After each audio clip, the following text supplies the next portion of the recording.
Hi, so I thought I would make you a quick film for this evening's edition of the Very Curious Herbal project because I want to go and have a look at the larch tree in our garden. Right. So the garden, right, we have this rather lovely silver birch. We've had a lot of frost still here in Scotland, so the herb bed is not really started to flourish and is looking quite ravaged. We had a load of yarrow in here that was starting to grow, but I think the snails have taken it out in the last couple of days, and the lemon balm that had started to shoot has almost entirely gone. But the mint, bless it, is doing well. Mint. An ally whenever everything else is stuck in many ways. And we've got lovely foxgloves. Oh, there you go. The foxgloves are all beginning to settle in quite nicely.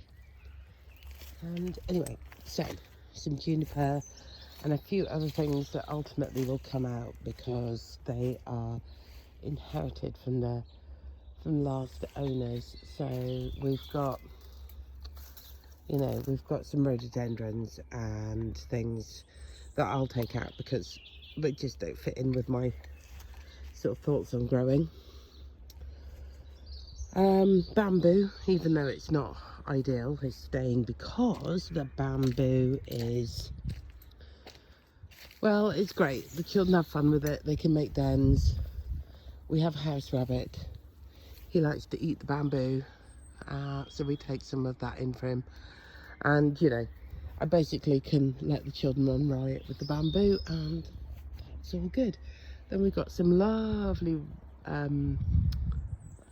they're not a straightforward traditional rowan. We've only been here a year or so, so they are an ornamental rowan. But they're really beautiful, and there are a couple of those. And then we have the larch. So up here at the bottom of the garden is this larch tree. Now, she drops loads and loads of these tiny cones from her really sort of pendulous branches. But when we first looked at the house, the trees really caught my attention, and I really like the larch trees. Those of you who followed the Very Curious Herbal project for the last couple of years will know that I first met A Curious Herbal by Elizabeth Blackwell in the Royal College of Physicians and Surgeons a couple of years ago now, and the first page that was open was the larch, and it kind of resonated. I don't know, it really struck a chord because I work a lot with flower remedies, batch flower remedies, and as a flower remedy we use larch because it really helps with confidence. Especially I find it particularly useful as a creative person for giving you the confidence that what you create is as good as what anybody else does. There's that moment working in the creative arts where you see beautiful things other people have made and kind of have a I'm not worthy moment. And really we shouldn't compare ourselves too much, but we do. And larch is really good for restoring that sense of self-worth and valuing our own creative work. And I thought, as Elizabeth Blackwell was supporting herself through her own art form, supporting herself and her child while her husband was in a debtor's jail, that it was really quite significant that she drew larch in this beautiful detail. It was, and as we've covered in the last week, it's a tree that isn't native to Scotland. It was introduced about 100 years before Blackwell was working, but it really established itself quite quickly. It's a tree that is really suited to the Scottish climate, and ours in the garden is what, about 40, over 40, maybe 50 feet tall. Anyway, I really love larch trees. Now, one of the things working with the remedy for this week's story, which or this episode story, which we're going to come to in time, I was quite surprised about, is that the needles aren't used for the respiratory system, it's the bark. So I'm out here this evening because I thought what I would do is film larch tree blowing in a really rather chilly May evening in Scotland. And the birds are all up there. Anyway, get a look at my garden. Here we go. It's full of wild stuff. My reading on gardens, as some of you will know, is my favoured reading is by Mary Reynolds. I love the idea that we have a little bit of a duty to tend to the land that has been looked after for a while, but that we also need to allow the land we look after to be a bit of an ark and look after other things too.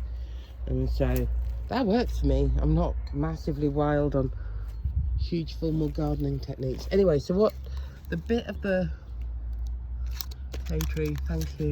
You don't mind if I have a little bit of bark? I'm massively prone to talking to plants. Always did as a kid. I used to go out and ask plants questions.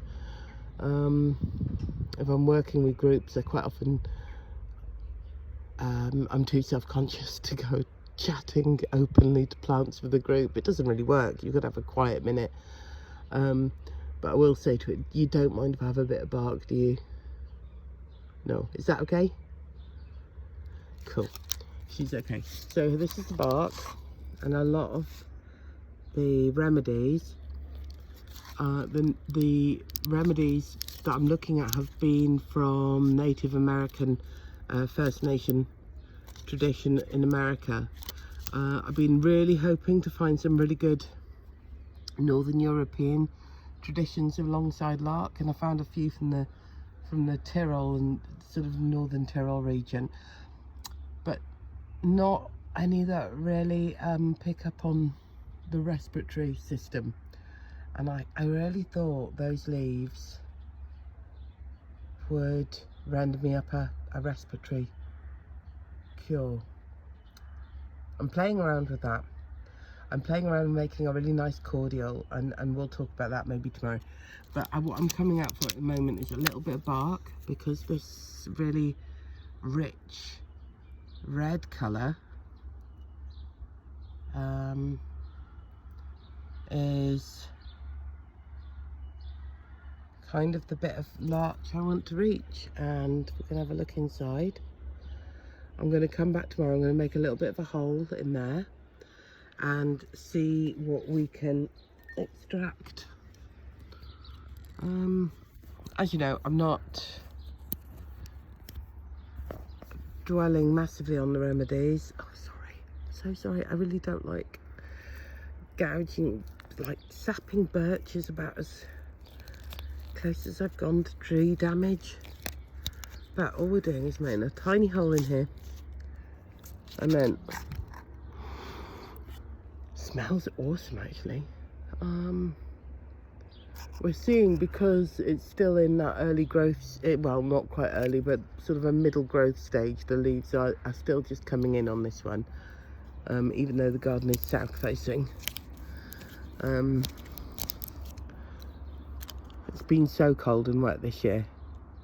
I think there might still be, I think it's still resiny enough that we may have something, and I'm going to pop back out tomorrow and have a look. Anyway, and I'll talk a bit more about that then. As I say, there's this lovely connection with larch trees and renewal, like there is with many of the pine and related species. But I just thought, anyway, I'm blethering on as I do. I just thought I'd come out and introduce you to larch in the garden tonight, because it was nice and quiet. Anyway,